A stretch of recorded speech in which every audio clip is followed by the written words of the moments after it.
Okay, join me as we look into ancient goddess worship and the symbolism that it contains. We'll be looking at a presentation by Constance Tippett that she's done, showing all the connections there were to ancient goddess.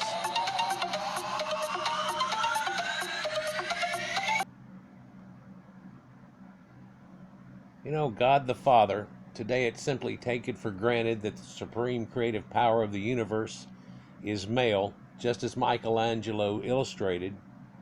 Man is made in God's image, and somehow women are made from a rib of Adam, which is a belief that requires a lot of faith because nowhere in the physical world is this phenomena ever seen.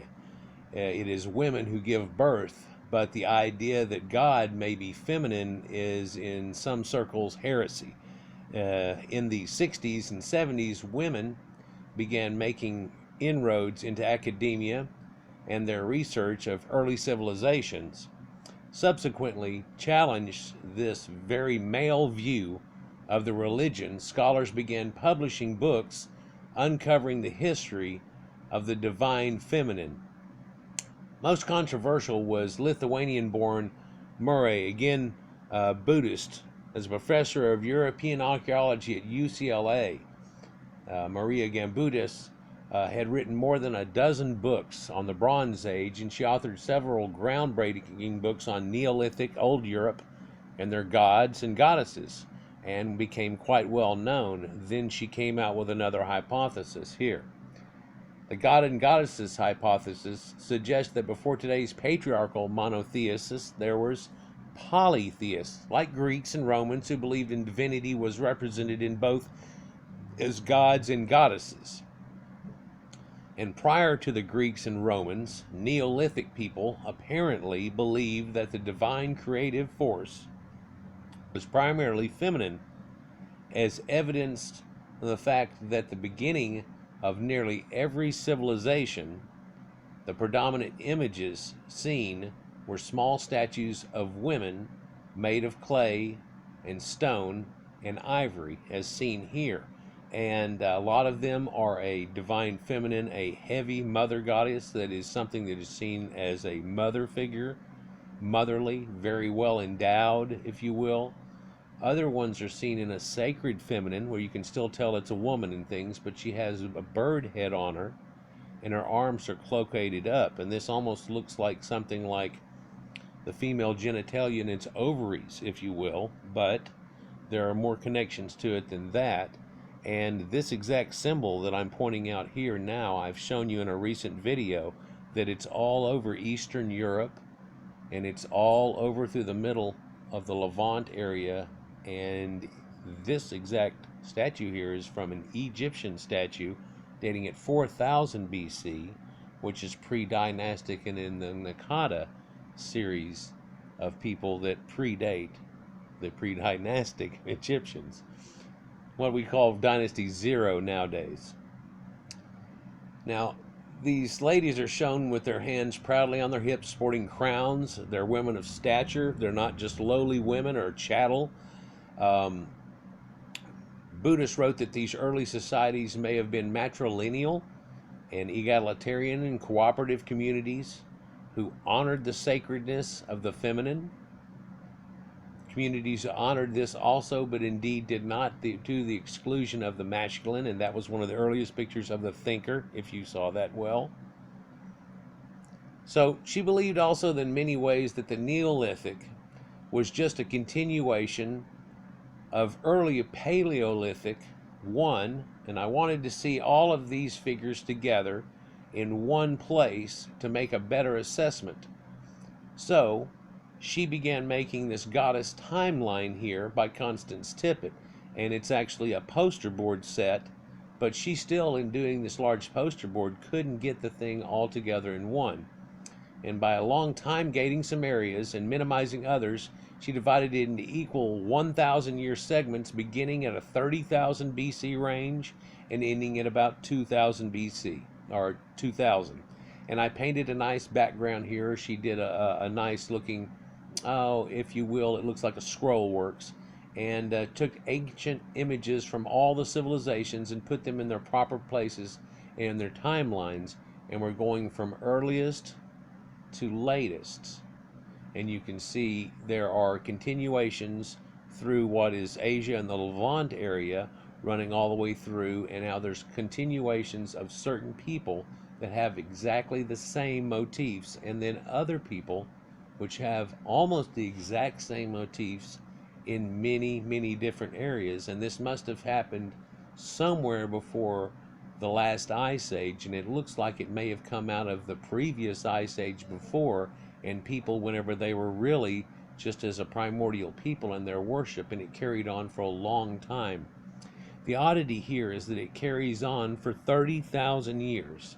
So much like I show you the red ochre burials and so on that seem to have carried on for well over 30,000 years, this Venus statue area and its symbolism and things, which grew over time slightly, and especially towards the end of this, somewhere when we get over in here, it starts to really grow, and you can see a lot of it here.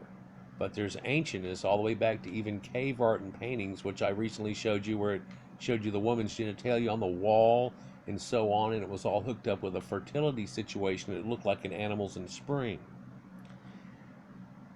Now, she had to create side pages for Europe itself, side pages for Egypt itself, and side pages for Mesopotamia and the land of Canaan.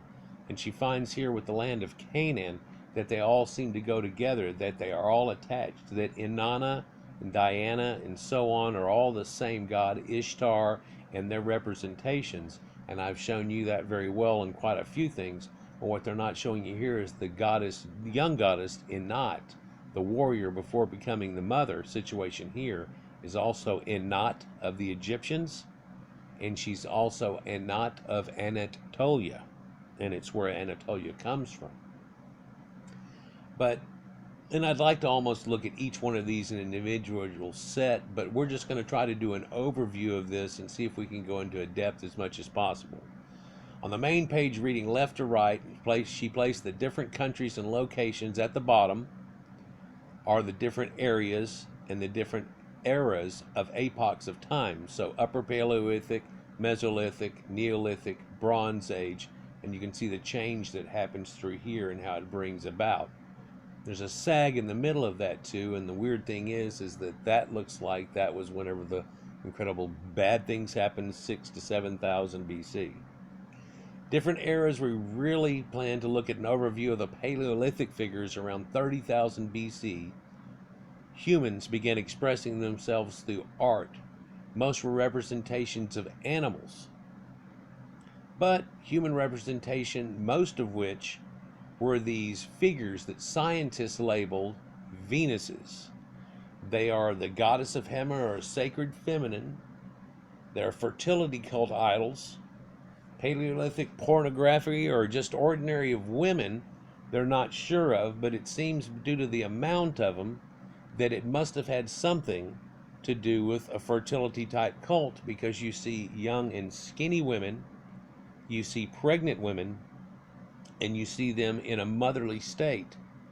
And this can't be just something as simple as, well, hey, look, you were a skinny girl, now you had a bunch of kids, now you're kind of heavy, but that's the way a mom looks. No, it's much deeper than this.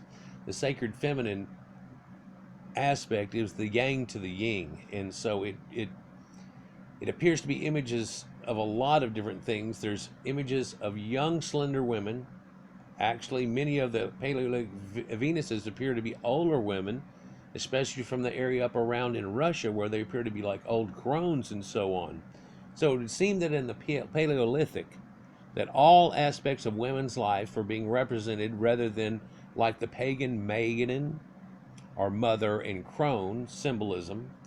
Many have pondered that these images may have represented, Russian archaeologist Za Amorova says, because of the overwhelming number of female figures early in hunting societies, women were centered, and she felt like the image may have been seen more as clan mothers other than goddesses. But Alexander Marshak says about this, the large carved figure that he sees, this is the beginning of the mythic mother. Obviously awed by the creative powers of the mother, the artist has given her a horned mask and emphasized the lines that describe her body, in some places as many as 3 to 4 times. And so as we move from the Paleolithic to the present, we see threads starting to happen in this depiction here. Threads are images that appear to have similar characteristics, where you can see where these characteristics from these are carried through, and also seen here, dropping down through, whipping back up, and through here, and this all appears to have a continuity of time through each other. And this is ancient European from 30,000 years ago going around, but it shows up again in North Africa, and then it shows back up again in Northern Europe, and there's even a blend in Mesopotamia at a time here, where it all seems to be about the same. And there's so many variations of this similar concept. More lines show up too that connect from certain areas to certain areas, and you would see this continuity reach all the way back from early cave art to showing art that looks like something that's really from about 3500 BC, and it shows something that looks exactly as similar as the other cave art, and how this culture here must have spawned this culture here in northern Africa. That this is the more recent term of Africa, here is the more ancient one here. And so even though she put it in different timelines here, after figuring it all out, this set goes into that, which we're talking about northern Africa. This right here is that Egyptian that's here. There's the Hathor goddesses, right? There's the female sphinxes and so on there that are in. So let's look into this a little more in depth. Hopefully I don't have to do this in 2 pieces here, but I may have to. Many of these characteristics even appear on images made at nearly at the same time, but on opposite sides of the world, or long vast distances apart, such as Demeter of Greece with her snakes, and the Aztec Quetzalcoatl, who has become the snake. She is a snake goddess, and many of these characteristics originate in the Paleolithic, but as language develops, they become associated with the names of goddesses. And here are some of the threads that she has noticed. Women as keepers of the hearth. There's a sacredness to this, and the moon, and how women's bodies may have taught humans to count and conceive of time, because a woman's cycles go directly with the moon, pretty much, and also the period of gestation appears to be about 9 moons. And most of us realize that before there was a true solar calendar of the full year, everything was going on a lunar calendar. Later you see many gods and goddesses as aspects of animals, of birds, cats, lions, cows, snakes, even scorpions and such. But women as keepers of the hearth, you can see it starts with Paleolithic statues of elder women and women that were mothers, and you see this elder crone that's seen around in Russia. Now the northern steppes here was frozen over in the midst of an ice age, and glaciers covered the northern hemisphere, and Earth's climate was cold and dry, and most of the moisture was being pulled up and deposited in the ice ages. And these nomadic groups of humans roamed along the edges of the glaciers from the Pyrenees all the way to Siberia, tracking and hunting animals like the woolly mammoth and a lot of other that they show you in their art. The first of cattle, which eventually they got to the point of no longer chasing them back and forth, but started keeping them themselves in penned up areas and in groups, and then all they had to do was herd them. They became shepherds, or they became the champion of animals. They became the master of beasts, and you'll see that symbolism here later in the presentation. And you see that with the men holding up the 2 lions and stuff. And there's been a lot of opportunities and digs to find these places in situ, showing complete contextual information.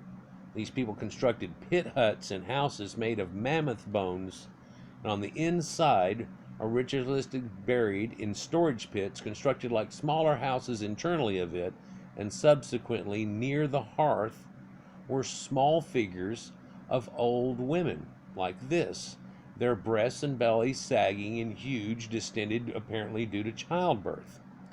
And all of these seem to show a continuity with each other. At Kosteki, vulvas were made of soft moral stone and were shattered near the fires, and these old women seem to be staking their claim to the hearth and home. And in this century, whenever ethnographers began recording the cultures of the indigenous tribes of Russia and the northern steppes up there in the Arctic Circle, they found that they lived still much like their Paleolithic ancestors lived, and they could give us clues to the meaning of these figures. In the Iwanek tribe, the oldest and most widespread word for shaman was Tanaji or Yutajin. It refers to a woman shaman, fire women, and women of the hearth. The Tongass tribe, spirit of the hearth, takes the form of a clever old woman whose portrait is stored in each tent. The Samoyeds referred to the fire as Old Grandmother Fire, and she was guardian of the tent. And so you can see how the grandmother situation would be the tent of it. We still see this today, where we practice things like this, perhaps at Thanksgiving, whenever we all meet at grandma's and stuff. But whenever people lived in communal sites like this, and there was no people living in different places, and you had to take care of your grandparents, so you had a period of prosperity where these younger children would get old enough and be able to do and compile and make things happen, and the elders would be cared for on the way out, and she cared for the hearth and was more of a central mother goddess type of figure also, and had a lot of say-so. And in Yugoslavia, around 5500 BC, the thread continues with this same idea, but a statue that she calls Lady of the House. Here you see an actual house from that long ago, built much like the models of the houses that we have today, with a chimney coming up out of it and everything, but the chimney itself is a woman's head with a necklace around it. And this shows you that she is the woman of the hearth, and this is an incense burner where you actually put incense and light it and then set it on the inside, and it comes out the windows and out the chimney out the top of it is what it actually was. And it's a similar shrine type model that's found in earliest, this is before recorded time, literally before recorded words and speeches and things. So it's adored with a necklace, and it literally becomes the sacred hearth and home. And temple on the Eurasian steppes around 6000 BC, the Saruman's Tians, who would later blend with the Scythians. Now they're buried with their dead in mounds called kurgans, and we talked about this all recently. Archaeologist Janine Davis Kimball found that the central burial figures that are often in the hearth women, and they show you further credence to the speculation that they were a matriarchal society. Now, quite often we see the Sumerians as a master of beasts, and then the Gebel Arak knife that's in Egypt, showing you when the Sumerians came there, which is dating at the time and in the symbolism of the first dynasties and how it had begun. But also just in Sumeria, they basically show you these master of beasts. But here we're seeing a fire symbol. You can see these two are like flames, but they're also seen to be horses, right? So these are fire horses, and they have wings on them, right? So this is something symbolic of like a fire chariot or a sun goddess type of worship. And you see her in the middle of it, and she is the master of flames and elements. Men are the masters of beasts. Women are the masters of elements. They cook, they render foods, they do things along that line. They help to brew beer. Oh, well, a woman's place is in her under the cooking. No. You don't realize how important it was to make it all happen. The only reason we're where we're at today is because of these things. We have a supermarket today. It's a little bit different. Society's a little bit different than it was. But if we just look back a few hundred, if not 1,000 years, you can still see that it really developed along that same lines. And when we look farther and farther back, it goes to be more and more important, more and more significant matriarchal societies. Now, later in Greece, you found round temples, and they're mimicking the shape of the hearth, and they're built to the goddess Hestia. She's the goddess of the hearth. Now, in the men's hearth version, they don't have that. What they have is the forge of Hephaestus. So Hestia and Hephaestus. It's the idea of Vulcan and volcanism and the primordial creation that's spilled out of that. But they're considered to be a hearth temple, and they're in the heart of the community where individual citizens they'll rekindle their home fires. And later the Romans renamed her Vesta, and the Vestal virgins were responsible for keeping the fires alive on the pain of death. And this is an idea that's kept with the sacred fires of the Persian people and stuff that goes on. But these were women that kept a fire going, and the idea was they were the community's sacred fire. And if you lost your fire at your house, you could maybe go and get a stick, light it from your neighbor, and then come back over and start your fires and do things off of it. But this was always available to you. It was a constant thing. It was a worship, and it was a unity situation where these people were going to make it happen. Now that thread ends all the way over here when the Romans invade Britain and bring their gods and goddesses to mingle with the indigenous deities. And this image may be Bridget, and she's the goddess of the hearth. And it shows here a connection to all of those ancient ones. So we start with a small, humble figure of a ritual buried in a hearth, and it carries through time of women, their institution, and flowers into an honoring the feminine characteristics and sacred feminine, hence the goddess, and the moon, and how women's bodies may have taught humans how to count and conceive of time itself. They found these ancient timing sticks that are here that you can see. Hopefully that shows up and it's not too bright. And these are movements of the moon as early as the Paleolithic, these notches and these sets that are showed here. And I've shown you this exact symbolism right here in this bottom arc that's shown in one of the ancient Celtic burials. And it just looks like it's supposed to be somebody's little breastplate.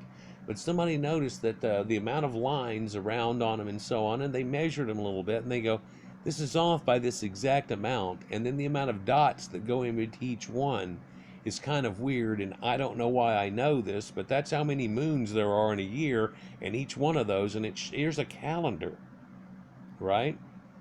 And the same thing happens all the way around that, and it shows a four-cornered calendar, and it shows you on the fourth one there's one missing, and you're like, what? And you're like, that's leap year, and they already had that crap figured out.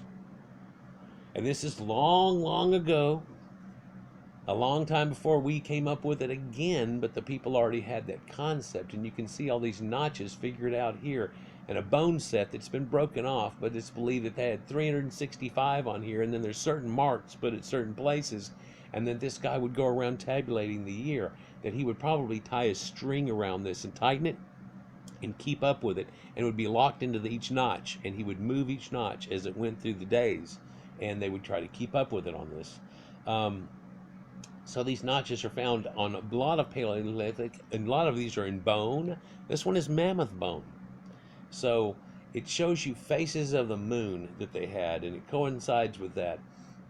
And how many indigenous cultures, women collectively match up to a moon cycle. And whenever women are kept together in a large commune together, they start to synchronize their menses together with each other. And they also seem to, if you keep them together, then they'll start to synchronize around a moon time or in a lunar cycle. And so it's kind of an odd thing, but there's a lot of beliefs on why that may have happened in the first place. Trying to keep from lack of competition with each other. If my menses is when yours are, then we don't have to worry about it at the same time, if things are going on. And so it seemed to be something that showed a unity that women had, and something that they could specially do, that they could get time their menses together with each other. Girls that are friends with each other, quite often it'll slowly turn into it where a girl will be late and another one will, and they'll match over time with each other around being about the same time. It just seems to be a natural symptom of this planet and the way that we live and what we're on. We don't find this synchronicity with other animals, though, necessarily so much, but you do find it incredibly with a lot of animals like deer and things like that, where it sinks out. Paleo-Siberian tribal women were the keepers of the moon calendars. They could actually track the duration of a pregnancy. Some moon calendars were used as counting sticks, and Marshak directs our attention to these notched sticks that are shown here, which have a feminine characteristic to them. And in an earlier video here, I showed you a few of these, and I also showed you the woman holding up the moon. But whenever you look at that moon, it looks like one corner of the moon has been knocked off, and it may have been broken off. But there are 9 notches in that, and that's how many moons she will go through before she ends up having her child, once she does not have her mens, once she becomes pregnant. And so it shows you a characteristic of that, and that these right here somewhat look like phallic symbols, if you will, but they're also showing the same thing. These notches believed to represent in counting. And these pendants were probably worn by women who identified with the fact that their bodies counted and marked time, and that they were in the middle of being pregnant. Here is that Venus LaSalle here, and you can see the marks on this moon, and it's really more of a cornucopia, if you will, although it's the moon, and she's got her hand over her belly, showing you that she is pregnant. She has a crescent horn, and it's notched with 13 times on this one, which is the same number of moons in a lunar year. And that's found way back here, 30,000 BC, right? And women already know this idea, and they know the idea of 9 and 13. She can become pregnant, while on the other hand, rests on her swelling belly the knowledge of how to count and track the duration of a pregnancy of 9 notches using the cycles of the moon. It would be invaluable to Paleolithic women because it could facilitate the planning and survival of Paleolithic women and their children during the arduous journey into childbirth. And also it could say, you know, if I was to be pregnant at this time, then I could have a child at this time. LaSalle was seen as a ceremonial site. It's also a meeting place for women to learn this knowledge and this place that they were at. And if you look at this temple here, it's a woman's temple, like they have the temple of Hathor, was really supposed to be just for women. And you can see where the entrances and exits here, and how it mimics the shape of a fattened woman's body, and how you would enter in through.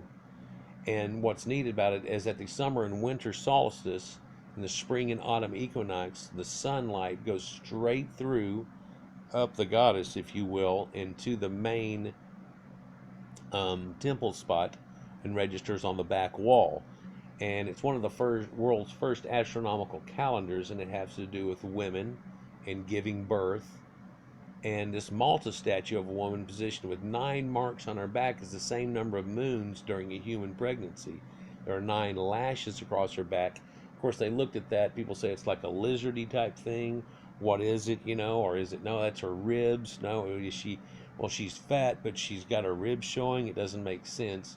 Well, what does make sense is you can tell she's pregnant, about to give birth, and she's been through her 9.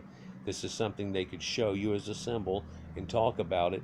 And as you went through your months coming up to being ready, and so a woman would know to be ready for her childbirth, and the other women that had already been through it would start talking to you, consoling you, letting you know what to expect, and so on.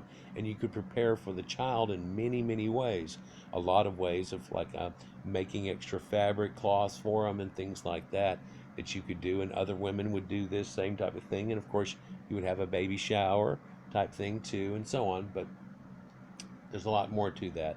A lot of these early megalithic structures are shown with a big stone and a line or a linear line up, which found were like at this one at New Grange, where the sun rays penetrate the darkness of the womb, if you will, of the winter solstice.